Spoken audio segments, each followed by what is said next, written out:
Angin puting beliung merusak puluhan rumah di Jabung, Kabupaten Malang. Subhanallah, iki ada panggonan iki.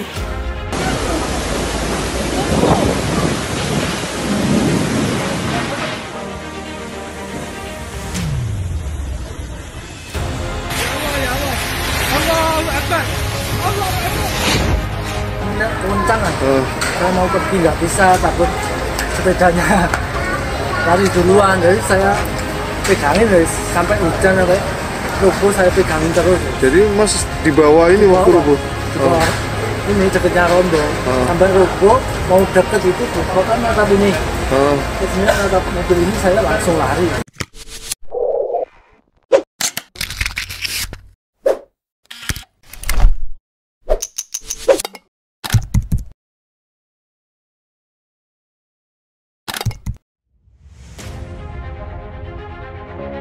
Angin puting beliung merusak puluhan rumah di Jabung, Kabupaten Malang.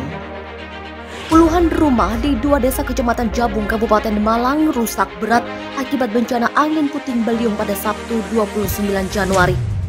2 desa tersebut, Desa Jabung dan Desa Slamparjo. Sedikitnya 69 rumah rusak ringan dan rusak sedang akibat bencana alam ini.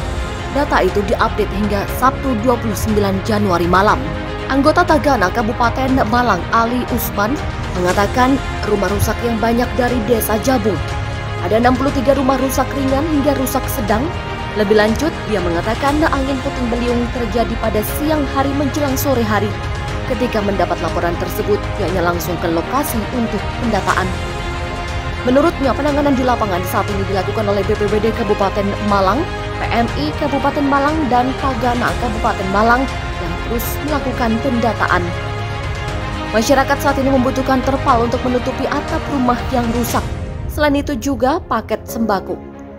Pihaknya besok akan menggelar kerja bakti untuk memperbaiki rumah rusak. Selanjutnya dia menghimbau masyarakat Kabupaten Malang agar mewaspadai angin puting beliung karena diprediksi cuaca ekstrim terjadi hingga Februari mendatang. BPBD menyatakan 20 rumah rusak diterjang angin puting beliung di Pontianak. Kepala Badan Penanggulangan Bencana Daerah Kota Pontianak di Provinsi Kalimantan Barat, Haryadi S. Triwibowo, mengatakan ada 20 rumah di Kelurahan Banjar Serasan, Kecamatan Pontianak Timur, mengalami rusak akibat diterjang angin puting beliung pada Minggu sore. Data sementara ada sekitar 20 rumah yang mengalami kerusakan pada bagian atap akibat diterjang angin puting beliung sekitar pukul 18:44. Dia menjelaskan saat ini pihaknya terus melakukan pendataan terkait musibah angin puting beliung tersebut. Kerusakan rumah warga di Kelurahan Banjar Serasan, Kecamatan Pontianak Timur, rata-rata pada bagian atap, mulai dari rusak ringan hingga berat. Dia menjelaskan, tim dari BPBD Kota Pontianak dan instansi terkait lainnya sedang melakukan pendataan terkait dampak angin puting beliung di kawasan Kecamatan Pontianak Timur atau pesisir Sungai Kapuas tersebut. Dalam kesempatan itu, Haryadi menghimbau kepada warga Kota Pontianak untuk tetap waspada, karena dalam beberapa hari terakhir, Kota Pontianak dan sekitarnya sering dilanda cuaca ekstrim. Sebaiknya warga menghindari berteduh di bawah pohon besar apabila terjadi cuaca buruk, yakni hujan yang disertai angin kencang dalam mencegah hal-hal yang tidak diinginkan. Demikian ujarnya. Dalam beberapa kali kesempatan, Wali Kota Pontianak Edi Rusdi Kamtono menyarankan kepada warga Kota Pontianak agar memperkuat konstruksi atapnya.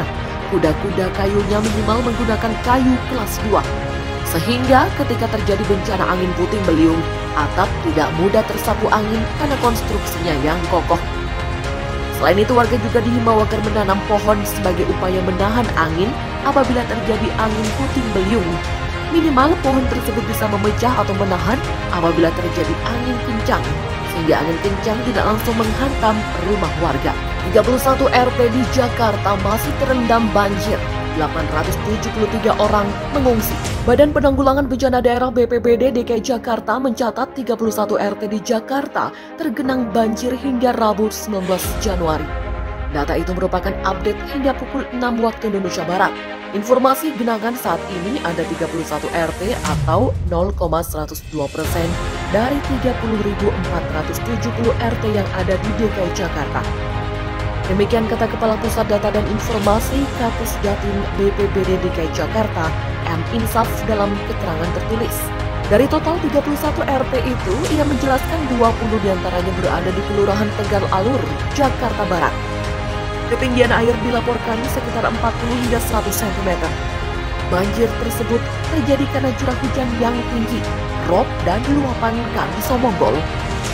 Di Kelurahan Tegal Alur, tercatat 234 kepala keluarga yang terdiri dari 873 jiwa mengungsi di sejumlah titik seperti Musola Al-Hidayah, RPTRA Alur Anggrek, Masjid Darul Rahman, dan titik lainnya. Kemudian di Kelurahan Gamal, banjir merendam 11 RT dengan ketinggian mencapai 40 hingga 70 cm. Penyebab banjir dilaporkan akibat curah hujan yang tinggi, rob dan luapan Kali Somonggol. Tidak ada pengungsi diakibatkan banjir di kelurahan ini. Sementara itu, Badan Meteorologi, Klimatologi, dan Geofisika (BMKG) memprediksi seluruh wilayah Jabodetabek bakal diguyur hujan intensitas sedang hingga lebat dalam beberapa hari ke depan, terhitung 19 hingga 21 Januari 2022. Hujan juga diprediksi bakal disertai kilat atau petir dan angin kencang. Deputi Bidang Meteorologi BMKG, Guswanto, mengatakan, berdasarkan hasil monitoring timnya, perkembangan kondisi cuaca di seluruh wilayah Indonesia saat ini mengindikasikan adanya potensi peningkatan curah hujan di sebagian besar wilayah, termasuk Jabodetabek.